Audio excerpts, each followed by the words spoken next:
Class करते हैं चालू। और बच्चों आज हम फर्दर टॉपिक पढ़ने वाले हैं। लास्ट क्लास में हमने रोलिंग मोशन पढ़ा था। आज बच्चों हम रोलिंग मोशन का आगे का पार्ट पढ़ेंगे।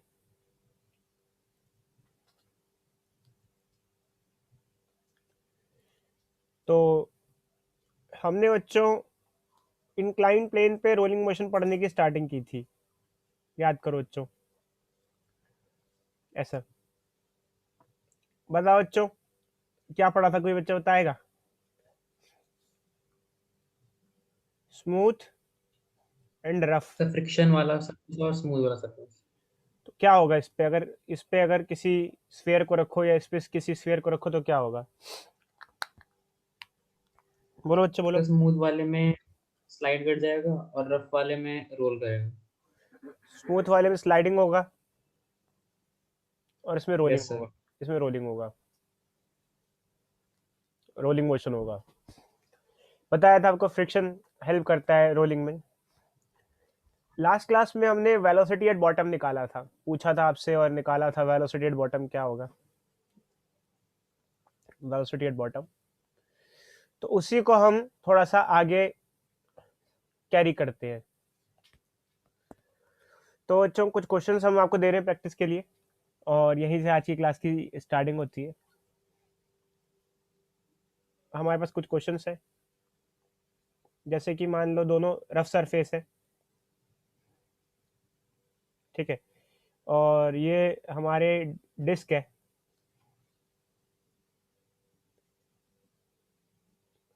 और ये हमारी रिंग है, रिंग और ये डिस्क।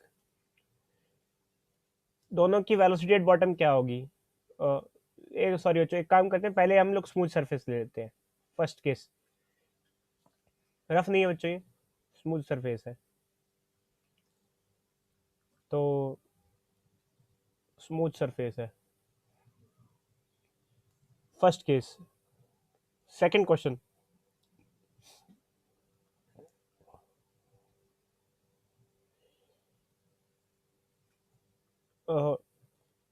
इसमें फर्स्ट क्वेश्चन में बच्चों जैसे आपको करना है, मतलब इवन सिर्फ ये बता दो आप कि वेलोसिटी किसकी ज़्यादा होगी बॉटम पे, रिंग की ज़्यादा होगी डिस्क की ज़्यादा होगी, रिलेशन बतानी है। ऐसे ही सेकंड में भी सेम है, यही है। इसके अंदर ये डिस्क है और ये स्मूथ सरफेस पे है, और ये डिस्क रफ सरफेस पे है।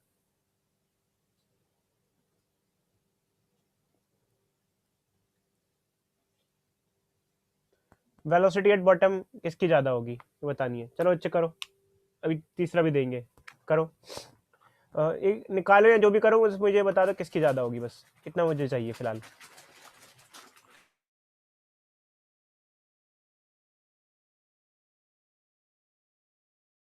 सर फर्स्ट क्वेश्चन में क्या बताना है? देखो अच्छी, आपको वेलोसिटी एट बॉटम, जैसे ये लुढ़क लुढ़क के नीचे आएंगी तो बॉटम पे आएंगी, तो किसकी वेलोसिटी बॉटम पे ज़्यादा होगी ये कंपेयर करना है। क्वेश्चन वन में भी और क्वेश्चन टू में भी और क्वेश्चन थ्री जो देंगे उसमें भी ऐसे ही करना है, कंपेयर करना है। जैसे मान लो आप कहोगे सर रिंग की ज़्यादा होगी, डिस्क की ज़्यादा होगी, ये बराबर होगी, क्या होगी ये बताना है आपको बस। समझे बच्ची? Velocity at bottom yes sir. Compare करना है, कंपैरिजन करना है बस आप। मास सेम दे रखा है। बच्चे आमतौर पे मास और रेडियस सेम मान के चलो, आप मास और रेडियस आइडेंटिकल मान लो और सेम मान लो।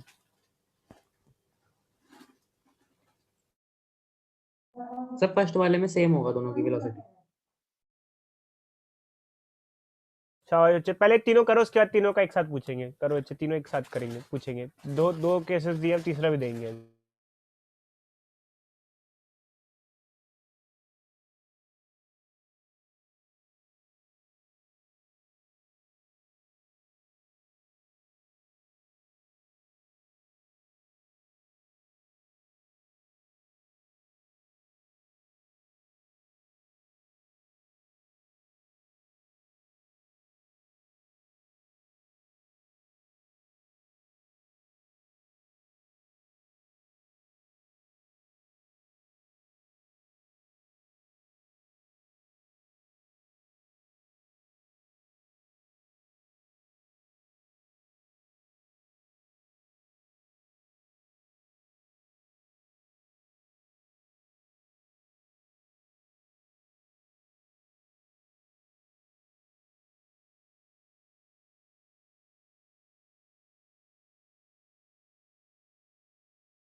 हेलो, हो गया बच्चों? हेलो, सर 2 मिनट रुक जाओ।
सर हो गया।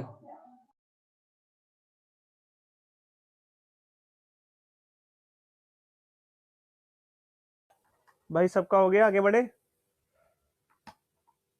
Hello, hello. चलो बच्चों, पहले यहाँ तक कर लेते हैं, फिर आगे बढ़ते हैं, आगे आगे का पार्ट देते हैं। देखो बच्चों, अगर स्मूथ सरफेस हो तो मायने नहीं रखता कौन सी शेप नीचे आ रही है, चाहे डिस्क आए चाहे रिंग आए। जब बॉडी ऊपर से नीचे आती है तो पोटेंशियल एनर्जी काइनेटिक एनर्जी में कन्वर्ट होती है, मतलब mgh is converted into half mv²। इसमें आप एक बात भी ध्यान रखना बच्चों, मास भी मैटर नहीं करता है। जैसे विज्ञात ने मुझे पूछा, सर मास सेम ले लें या क्या ले लें? मास बच्चे कट गया तो मैं आपको उस वक्त ये भी कह सकता था कि मेरे को ये डिस्क्राइब करने की जरूरत नहीं है। अगर आप बराबर लो या अनइक्वल लो तो भी कोई मैटर नहीं करता है, क्योंकि v√2gh आ जाएगा इन बोथ केस, क्योंकि दोनों केस में स्लाइडिंग हो रही है। स्लाइडिंग के केस में दोनों की वेलोसिटी सेम रहने वाली है। समझे या नहीं समझे, बोलो। बट अब कहानी इसमें बदल जाएगी। लेफ्ट साइड स्मूथ है, राइट साइड रफ है। जो स्मूथ सरफेस होता है उसमें स्लाइडिंग होती है, रफ सरफेस पे रोलिंग होती है। मान लो रोलिंग हो रही है तो इसका जो वेलोसिटी आएगा वो तो √2gh आएगा। स्लाइडिंग के हर केस में वेलोसिटी सेम ही रहती है, जो कि √2gh होती है, क्योंकि हमने ऊपर से देखा था बच्चों, तो इसको हमें निकालने की जरूरत नहीं है, ऊपर से सीधे सीधे लिख दिया। बट रोलिंग में ऐसा नहीं होता है। रफ सरफेस है तो रोलिंग होगी। रोलिंग में हर शेप की वेलोसिटी अलग अलग आती है। और कैसे निकाली जाती है? हम कहते हैं पोटेंशियल एनर्जी का कुछ पार्ट ट्रांसलेटरी काइनेटिक एनर्जी में, कुछ पार्ट रोटेशनल काइनेटिक एनर्जी में कन्वर्ट होगा। इसको हमें आगे सिंप्लीफाई करना होता है। अब इसे हम सिंप्लीफाई करेंगे यहाँ पर, तो आई क्या हो जाएगा बच्चे? डिस्क का आई होता है mr²/2, और ओमेगा क्या हो जाएगा? v²/r²। v स्क्वायर में सर। तो ये सिंप्लीफाई करेंगे हम, तो ये क्या हो जाएगा बच्चों? mgh प्लस 3/4 mv², m से m कैंसिल हो गया, v क्या हो जाएगा? √4/3 gh हो जाएगा। ये वेलोसिटी हमारे पास आ जाएगी। समझे बच्चों? तो अब यहाँ वेलोसिटी सेम नहीं आई, इधर इसकी वेलोसिटी ज़्यादा हुई इससे। अब हमने पहला क्वेश्चन दिया था जिसमें दोनों स्मूथ थे, दूसरे क्वेश्चन में एक स्मूथ था एक रफ था। अब मान लो तीसरा क्वेश्चन में हम आपको देते हैं जिसमें दोनों रफ होंगे, थर्ड क्वेश्चन हम डील करते हैं। तो मान लो मैं थर्ड क्वेश्चन आपको दे रहा हूँ, क्वेश्चन नंबर 3।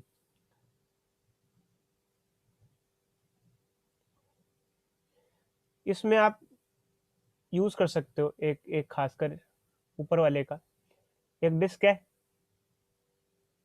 और एक रिंग है, दोनों रफ सरफेस है, मतलब रोलिंग होगी। करो बच्चे, हाइट दोनों की अच्छी है, मास वास सेम ले लो, रेडियस सेम ले लो, लेना है जैसे लेना ले लो, मास सेम ले लो, रेडियस सेम ले लो, इसमें आपको एक की करने की जरूरत नहीं है, डिस्क का करने की जरूरत नहीं है, क्योंकि अभी अभी ने डिस्क का किया है, अभी अभी तो हमने डिस्क का किया है राइट वाला ये, तो ये वाला तो डिस्क का हो गया, वेलोसिटी ऑफ डिस्क। रिंग का कर दो। समझ रहे हो बच्चों? हेलो, करो बच्चों करो, शाबाश।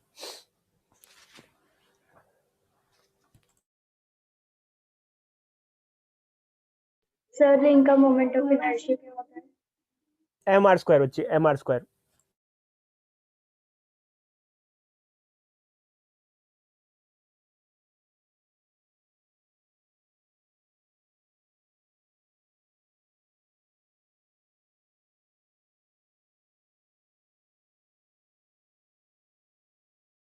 हो गया।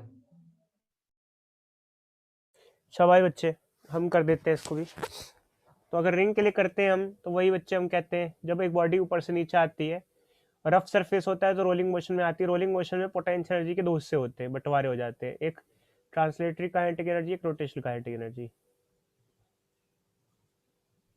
तो ये हो गया एम जी एच, ये हो गया हाफ एम वी स्क्वायर, और ये हो गया हाफ आई की जगह क्या हो जाएगा बच्चों, एम आर स्क्वायर, रिंग है, और ओमेगा स्क्वायर की जगह v square by r square से आर स्क्वायर कैंसिल हो गया, ये हाफ एम वी स्क्वायर होगा, और ये भी हाफ एम वी स्क्वायर हो जाएगा, half m v square plus half m v square, half plus half क्या होता है, वन हो जाता है, हो जाएगा एम वी स्क्वायर, एम से एम कैंसिल हो जाएगा, और यहाँ से बच्चों क्या आ जाएगा, वेलोसिटी क्या आ जाएगा, रूट जी एच हो जाएगा, अंडर रूट जी एच। ये आ जाएगा। तो इसमें किसकी वेलोसिटी ज़्यादा आई, बताओ बच्चों, किसकी वेलोसिटी ज़्यादा आई, डिस्क की या रिंग की? डिस्क। डिस्क की ज़्यादा हुई, ये ग्रेटर है, क्योंकि ये वन है और ये वन से ज़्यादा है, ये रूट जी एच और ये 1.33 रूट जी एच है। ऐसे ही बच्चे जस्ट क्वेश्चन हम कर रहे हैं, मतलब थोड़ा सा आइडिया लगा रहे हैं आपको क्या है। वैसे सीबीएसई में इतना नहीं आता, बट एंट्रेंस में ऐसा कोई क्वेश्चन आ जाए तो आप थोड़ा मतलब हैबिचुअल रहो कि भाई आपको पता रहे कि रफ सरफेस में रोलिंग होती है तो मुझे कैसे फॉर्मूले लगाने हैं, और स्मूथ सरफेस में रोलिंग नहीं होती है, स्मूथ में सबका सेम ही रहेगा, क्योंकि स्मूथ में अगर आप देखो तो सीधे सीधे बस एक ही फॉर्मूला लगता है, वो भी ये पोटेंशियल काइनेटिक में कन्वर्ट हो रही है, ये वाला फॉर्मूला, ये वाला फॉर्मूला, जो कि काफ़ी सिंपल सा फॉर्मूला है, बट रफ में ऐसा नहीं होता है। तो ये बच्चों यहाँ पर हमारा ये रिलेशन आ जाता है। अब खैर हम आगे बढ़ते हैं, यहाँ तो हमने काफ़ी कुछ सीख लिया। अब बच्चों हम लोगों को और भी चीज़ें सीखनी है, तो अब हमें स्टडी करना है acceleration of a body on inclined plane. Inclined plane पे कोई बॉडी हो तो उसकी एक्सेलरेशन की स्टडी करनी है। तो देखो अच्छे, वैसे हम ये चीज़ पढ़ चुके हैं 5th चैप्टर में, लॉज ऑफ मोशन में।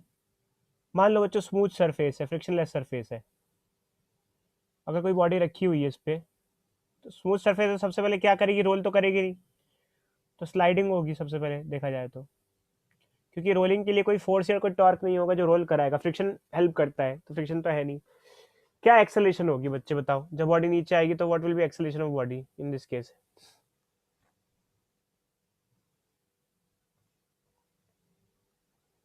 बोलो भाई,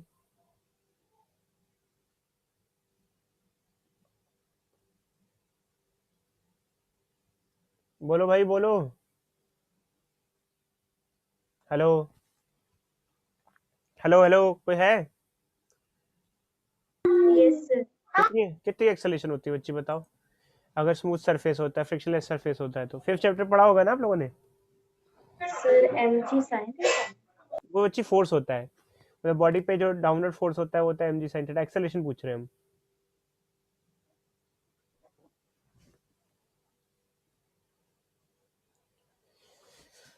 मुझे लग रहा है बच्चे पढ़ते नहीं है घर पे, नालायक से हो गए बिल्कुल, सोच रहे हैं कि स्कूल वाले पास कर देंगे। देखो बच्चे, अगर कोई बॉडी ऐसे रखी हुई है तो उस पर downward force mg sin theta होता है, मतलब net force mg sin theta होता है, और नेट फोर्स होता है mass into acceleration, mass into acceleration, ये हो जाएगा mg sin थीटा, मास से मास कट जाएगा और एक्सेलरेशन हो जाएगा g sin थीटा। तो ये बच्चों एक्सेलेरेशन होता है अगर स्मूथ सरफेस हो, स्लाइडिंग हो रही हो। बट बच्चों जैसे अगर रफ सरफेस और स्लाइडिंग हो रही हो, मतलब जैसे ये तो शेप है, देखो बच्चे कई बार रफ सरफेस होता है और स्लाइडिंग होती है। आपने ब्लॉक रखा, रेक्टेंगुलर ब्लॉक रखा, रेक्टेंगुलर ब्लॉक रोलिंग तो नहीं कर सकता ना बच्चों? Hello hello hello hello hello, no No, sir. Sir. कितने चांसेस है रेक्टेंगुलर ब्लॉक रोलिंग करेगा? बहुत ही कम चांस है, रोलिंग तो हो ही नहीं सकती इसके अंदर। अगर रोलिंग की बात करें तो आप कह सकते हो कोई स्फेयर हो, डिस्क हो, ये सब तो रोल करते हैं।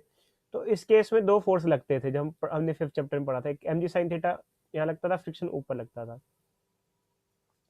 और नेट फोर्स क्या हो जाता था बच्चों, अगर बॉडी स्लाइड कर रही है नीचे तो mg sin theta minus friction. Friction की वैल्यू भी सिंप्लीफाई कर सकते थे। नेट फोर्स होता है mass into acceleration, mg sin theta minus friction. तो आप इसको सिंप्लीफाई कर सकते थे, ये नीचे आ जाएगा। तो ये बच्चों खैर अभी हमने जो पढ़ा इतना हमारे लिए इंपॉर्टेंट नहीं है। अब हमारे लिए इंपॉर्टेंट वो है जो अब हम देखने वाले हैं, मास नीचे आ जाएगा। अब हम क्या देखने वाले हैं, देखो अच्छे एक चीज ध्यान रखना, अगर फ्रिक्शन लेस सरफेस हो तो बॉडी स्लाइड करेगी, और स्लाइड करेगी तो ऊपर वाला ही फॉर्मूला लगेगा, जी साइन थीटा वाला। बट अगर सरफेस पे फ्रिक्शन हो, जैसे मैंने कहा आप पेन रखो और कॉपी को इंक्लाइन करो, तो आप देखोगे कि पेन रोल करते करते नीचे आएगा। अगर सफिशिएंट फ्रिक्शन है तो रोलिंग मोशन होगा, ये हमने देख लिया अभी भी, ये है। इस पर सफिशिएंट फ्रिक्शन है तो रोलिंग मोशन होगा। तो रोलिंग मोशन होगा। अब इस पे क्या क्या फोर्स लग रहे हैं, पहले फोर्स का एनालिसिस करो। अगर इसकी एक्सेलरेशन निकालनी है तो पहले इस पे लग रहा है mg sin थीटा, और दूसरा उस पे लग रहा है पीछे की तरफ फ्रिक्शन, क्योंकि ये सरफेस रफ है, और रफ सरफेस होना का यहाँ फायदा है, मतलब बेनिफिशियल है यार, रफ सरफेस है तो फ्रिक्शन होगा। तो बच्चे पूछते सर फ्रिक्शन करेगा क्या? देखो भाई, फ्रिक्शन एक टॉर्क टॉर्क अप्लाई करवाएगा, उसको रोल करवाएगा। कैसे कराएगा, इधर देखो, ये फ्रिक्शन है, इसके अंदर टर्निंग इफेक्ट प्रोड्यूस होगा, टर्निंग इफेक्ट। तो अब एक्सेलेरेशन कैसे निकाले? यहाँ बच्चों एक्सेलेरेशन निकालना उतना सिंपल नहीं है, क्योंकि ये रोलिंग मोशन है। तो रोलिंग मोशन की जो कहानी होती है वो सिर्फ ट्रांसलेटरी से नहीं बनी होती, वो ट्रांसलेटरी प्लस रोटेशन से मिलकर बनी होती है। तो इसलिए यहाँ पर दो इक्वेशंस यूज होती हैं। एक इक्वेशन होती है फोर्स की और एक इक्वेशन होती है टॉर्क की। ट्रांसलेटरी इसलिए फोर्स और रोटेशन इसलिए टॉर्क। ठीक है बच्चों, अब यहाँ फोर्स की इक्वेशन की बात करते हैं। और बॉडी अगर नीचे आ रही है, अगर बॉडी डाउनवर्ड आ रही है, ठीक है, तो नेट फोर्स क्या आएगा बच्चे, सिंप्लीफाई करो। नेट फोर्स का फॉर्मूला क्या आएगा? नेट फोर्स का फॉर्मूला आएगा, mg sin थीटा ज्यादा होगा फ्रिक्शन से, तभी बॉडी नीचे आ रही है, तो mg sin theta minus friction हो जाएगा। ठीक है, नेट फोर्स होता है mass into acceleration, mg sin theta minus friction. First equation जो आ गई, ये तो फोर्स की इक्वेशन आ गई, ये है फोर्स की इक्वेशन। अब एक टॉर्क की इक्वेशन भी होती है बच्चों। देखो बच्चों, यहाँ पर बॉडी पे इस टाइम पर दो मेन फोर्स लग रहे हैं जो अलोंग इंक्लाइन प्लेन है। इंक्लाइन प्लेन के डायरेक्शन में दो फोर्स है, और भी फोर्सेज होंगे, बट दो फोर्स इंपॉर्टेंट है अलोंग इंक्लाइन प्लेन, एक mg sin थीटा और एक फ्रिक्शन। इनमें से कौन सा फोर्स टॉर्क प्रोड्यूस कर रहा है और कौन सा नहीं कर रहा है, और नहीं कर रहा है तो क्यों नहीं कर रहा है? मैं आपको सोचने के लिए 2 मिनट का समय देता हूँ। सर एक बार रिपीट करना। देखो अच्छा, यहाँ पर दो फोर्स लग रहे हैं along incline plane, incline plane के डायरेक्शन में, यहाँ अपोजिट दो फोर्स लग रहे हैं, एक mg sin थीटा और एक फ्रिक्शन। इनमें से कौन से फोर्सेस टॉर्क प्रोड्यूस कर रहे हैं, टॉर्क मतलब घुमाने का काम कर रहा है, और कौन सा घुमाने का काम नहीं कर रहा है? जैसे इनमें से कौन सा फोर्स घुमा रहा है, कौन सा नहीं घुमा रहा है? घुमा नहीं रहा तो क्यों नहीं घुमा रहा, रोटेशन में हेल्प क्यों नहीं कर रहा है वो?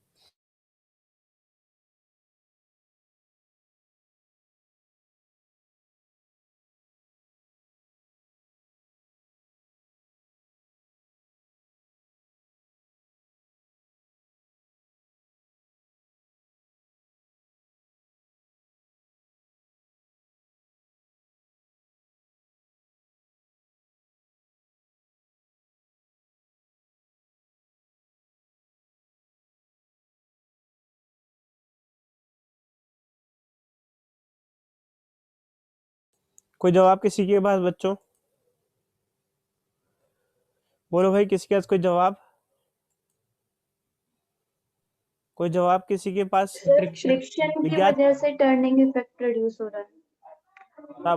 mg sin theta turning effect produce नहीं कर पा रहा, क्यों नहीं कर पा रहा है ये बताओ। मेन बात तो ये है, वो तो मैं पहले भी बता चुका हूँ आपको, फ्रिक्शन करता है।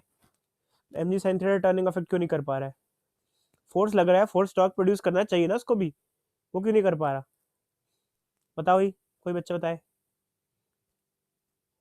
सर रेडियस और उसके बीच में एंगल है 0 होगा। देखो अच्छा, रेडियस 0 है। एक्चुअली रेडियस क्या होता है, हमने आपको पहले ही बताया था। रेडियस पॉइंट ऑफ रोटेशन और जिस पॉइंट पे फोर्स लग रहा है उसकी दूरी होती है। अब देखो फ्रिक्शन, फ्रिक्शन में रेडियस है काफी सफिशिएंट। कितना रेडियस है? ये रेडियस है फ्रिक्शन का, ये रेडियस है। बॉडी सेंटर पॉइंट के अबाउट घूम रही है और फ्रिक्शन सेंटर पॉइंट पे ना लग के नीचे लग रहा है, तो रेडियस सफिशिएंटली है। बट जो mg sin थीटा है वो सेंटर पे ही लग रहा है और सेंटर के अबाउट बॉडी घूम रही है। तो हमने आपको बताया था, जो अगर हम फ्रिक्शन की अगर हम टॉर्क की बात करते हैं तो टॉर्क का जो फॉर्मूला होता है वो होता है आर एफ साइन थीटा या साइन फाई, जो भी बोलो, जिसमें आर होता है रेडियस। वो रेडियस किस किस की दूरी होती है? जिस पॉइंट पे फोर्स लग रहा होता है और जिस पॉइंट के अबाउट बॉडी घूम रही होती है। अब mg sin थीटा में दोनों पॉइंट सेम है तो रेडियस 0 हो जाएगा। तो mg sin थीटा जो फोर्स है वो घुमा नहीं सकता है, वो सिर्फ नीचे ला सकता है। तो सिर्फ फ्रिक्शन फोर्स ही है घुमाने के लिए रिस्पॉन्सिबल। और अब देखें फ्रिक्शन फोर्स कितना टॉर्क प्रोड्यूस कर रहा है। तो torque produce by friction force क्या हो जाएगा? रेडियस हो गया आर और फ्रिक्शन हो गया फोर्स कितना लग रहा है एफ। एफ और कितना एंगल बना रहा है बता रहा हूँ बच्चों फ्रिक्शन फोर्स रेडियस के साथ? 90। 90। कैसे? देखो ये दे ही रखा है, ये एंगल 90 है ना। ये देखो ये रेडियस और ये फ्रिक्शन इधर लग रहा है और ये रेडियस है, ऐसे 90 डिग्री का एंगल बन रहा है दोनों के बीच में। तो साइन 90 क्या हो जाएगा? ऑल दो साइन 90 तो आपको पता ही है वैसे 1 हो जाता है। तो अब क्या करें भाई, आगे सिंप्लीफाई करते हैं। तो यहाँ से बच्चों ये आ गया। टॉर्क का एक फॉर्मूला और भी होता है जो होता है आई अल्फा। हमने पढ़ रखा टॉर्क के दो फॉर्मूले होते हैं, एक आर एफ साइन फाइव और एक होता है आई अल्फा, पहले की क्लास में पढ़ा था। तो ये हो जाएगा आर इन टू फ्रिक्शन। अब हमने पढ़ा है बच्चों v is equal to omega r, और इसको डिफ्रेंशिएट कर देते हैं तो a is equal to alpha r भी होता है। तो अल्फा क्या हो जाएगा? a बाय आर के बराबर हो जाएगा। अब बच्चे कह रहे हैं सर ये चल क्या रहा है, कर क्यों रहे हो? बेसिकली बच्चे हमें a की फॉर्म में इसको सिंप्लीफाई करना है, एक्सेलरेशन चाहिए, तो हमने सिंप्लीफाई कर लिया यहाँ पर a की फॉर्म में। अब यहाँ से अगर r को और नीचे भेज दो तो फ्रिक्शन की वैल्यू आ जाएगी। फ्रिक्शन की वैल्यू क्या आ जाएगी? फ्रिक्शन क्या आ जाएगा? I a by r square. अब ये सब मत्था बच्ची की क्यों गई? देखो भाई मत्था बच्ची क्या होती है, दो इक्वेशन बनाई, एक फोर्स की एक टॉर्क की, क्योंकि उसका कारण है। जब कभी रोलिंग मोशन होगा तो हमने आपको बताया बच्चों, पहले स्टार्टिंग में ही बता दिया था, रोलिंग मोशन में ट्रांसलेटरी भी होता है, रोटेशन भी होता है, चल भी रहा है और घूम भी रहा है, तो दोनों ही इक्वेशन बनानी पड़ती है रोलिंग मोशन के अंदर, और फिर दोनों को आपस में पुट भी करना पड़ता है। तो इस सेकंड इक्वेशन से हमने जो बनाया इसको ले जाके हम अपनी फर्स्ट इक्वेशन में पुट कर देंगे। तो हम इसे सिंप्लीफाई करते हैं बच्चों, तो ये क्या हो जाएगा? M a is equal to m g sine theta minus friction, friction की जगह क्या हो जाएगा? I a by r square. अब हमें एक्सेलरेशन चाहिए तो हम एक्सेलरेशन वाले को उधर ले जाएंगे। क्या होगा बोलो बच्चे?